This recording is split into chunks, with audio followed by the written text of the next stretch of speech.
இன்றைக்கி மட்டன் பிரியாணி எப்படி பண்ணலாம் பார்க்கலாமா? இதுக்கு 1/2 கிலோ மட்டன் எடுத்திருக்கேன்.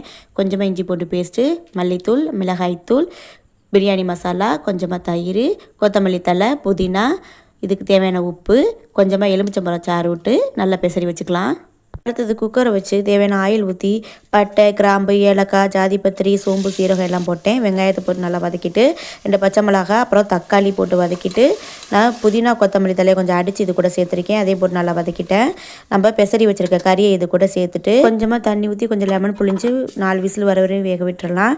இதில் ஒரு படி அரிசி எடுத்து தண்ணியில் களைஞ்சி வச்சுருக்கேன். குக்கர் விசில் வந்துச்சு, கறி நல்லா வெந்திருக்குங்க. இது கூட மீத இருந்த பிரியாணி மசாலா, கொஞ்சமாக மிளகாய்த்தூள், மல்லித்தூள், இந்த பிரியாணிக்கு தேவையான அளவு சேர்த்துருக்கேன்.